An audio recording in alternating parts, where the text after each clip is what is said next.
J'ai découvert Cannes! Et j'ai été un petit peu déçu, j'avoue. Bienvenue dans le petit podcast et bonne écoute.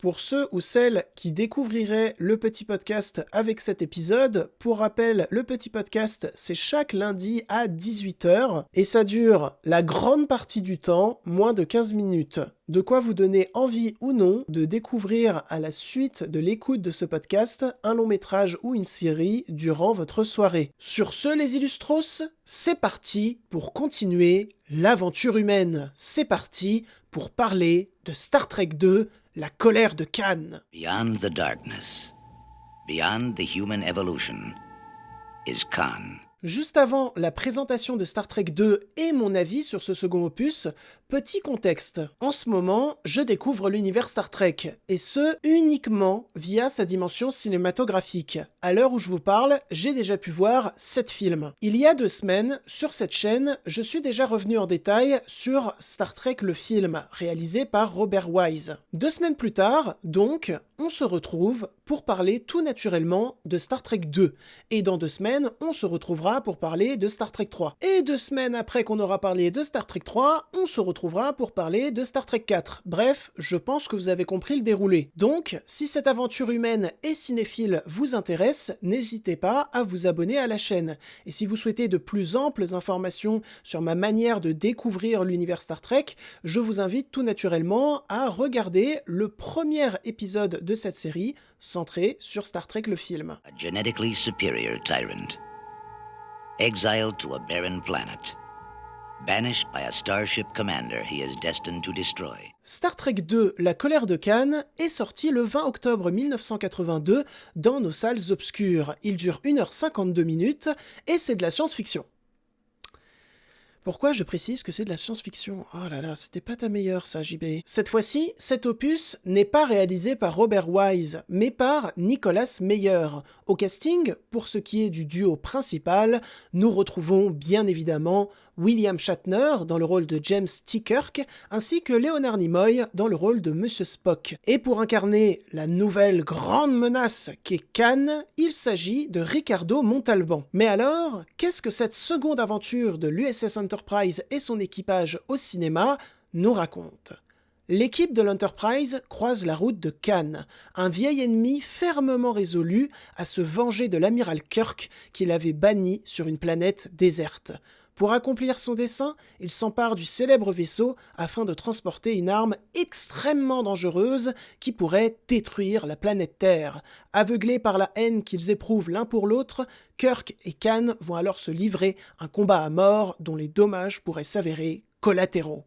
Chase him round the moons of Nibia and round the Antares maelstrom and round perdition's flames before I give him up. Alors, pour ceux ou celles qui ont vu le premier épisode de cette série centrée sur Star Trek le film, vous vous souvenez à quel point j'étais en même temps très interrogatif et très fan de ce que j'avais vu. Eh bien, pour Star Trek 2, la colère de Khan, je suis surtout très interrogatif. Attention, je ne déteste pas du tout ce second opus.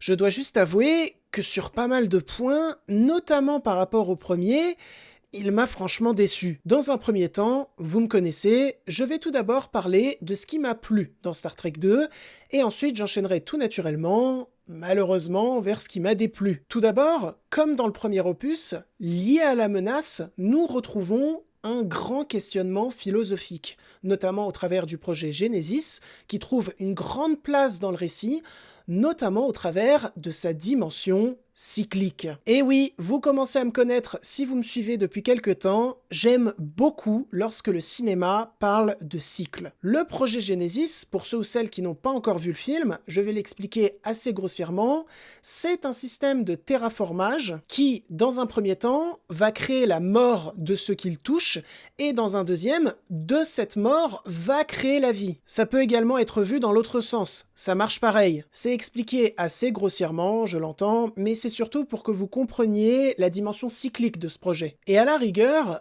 le projet Genesis en lui-même, ce n'est pas dans Star Trek 2 qu'il va être le plus intéressant. c'est dans Star Trek 3. Mais ce qui va être intéressant dans Star Trek 2, et qui est lié au projet Genesis, c'est la manière dont les scénaristes vont récupérer sa dimension cyclique précise, donc la mort qui apporte la vie et inversement, et la colporter sur les développements des personnages de Khan et Kirk. Puisque Khan ne peut pas vivre pleinement tant que Kirk n'est pas mort, et que Kirk ne peut pas vivre pleinement tant que Khan n'est pas mort. La mort qui apporte la vie qui apporte la mort. C'est magnifique, tout se répond parfaitement. Et cet aspect de développement, de relation entre deux personnages, plus je le perçois, plus j'y repense, plus je trouve ça fort et pertinent, parce que ça crée une véritable dynamique puissante d'ennemis jurés entre Khan et Kirk, tout en collant avec le pseudo-MacGuffin du film, qui va donc scientifiquement être bien plus important et intéressant dans le troisième opus. Et c'est peut-être ça, le problème de la colère de Khan, quand j'y repense après avoir vu À la recherche de Spock,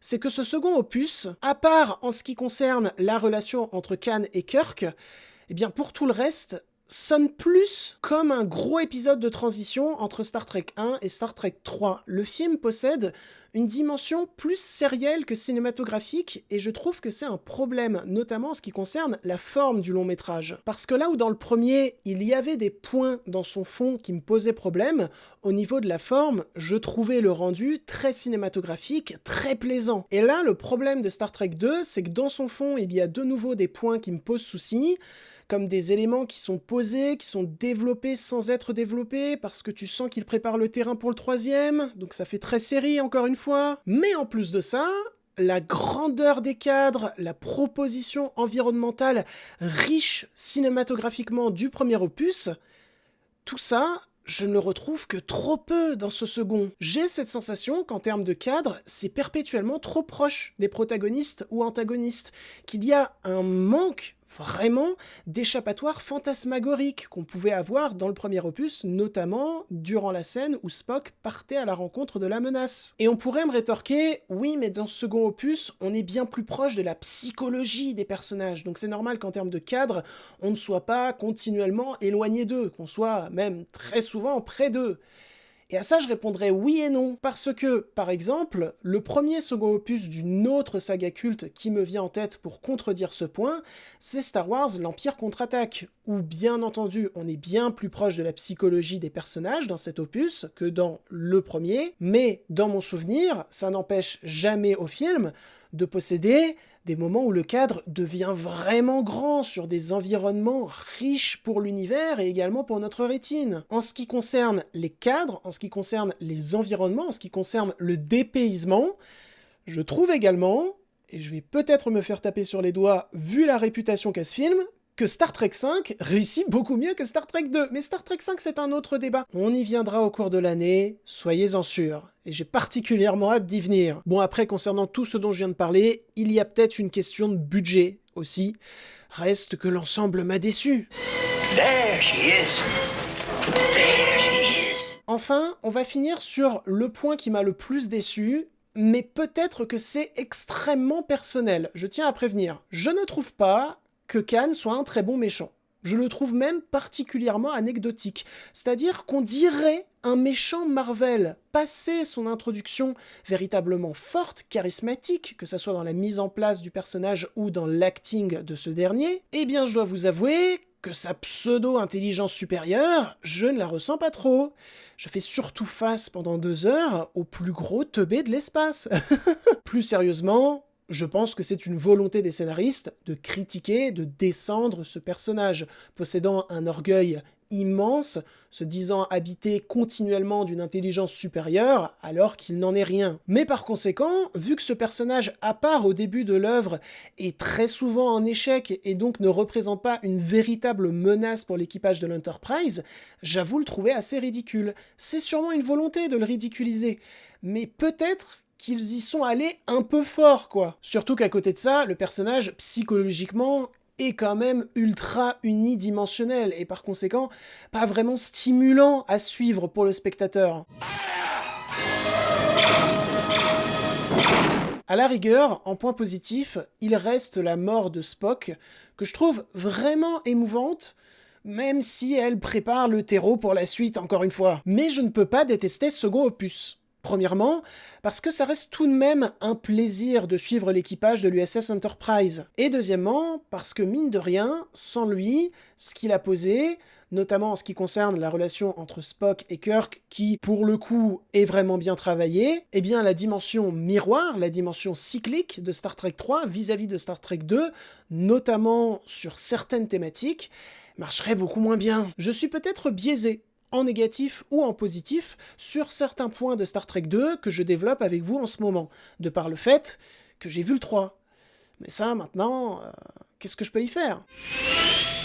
Star Trek II, The Wrath of Khan. Sur ce, les Illustros, les voyageurs de l'espace, c'en est tout pour cet épisode du petit podcast centré sur Star Trek 2, La colère de Khan. J'espère qu'il vous aura plu, intéressé et diverti. Si c'est le cas, n'hésitez pas à le liker, le commenter, le partager et pourquoi pas à vous abonner à la chaîne. On a passé les 1600, merci beaucoup à tous et toutes. Sur ce, on se retrouve dans 2 semaines pour parler de Star Trek 3, à la recherche de Spock. J'ai très hâte, mais en attendant, je m'en vais côtoyer d'autres univers et je vous dis salut!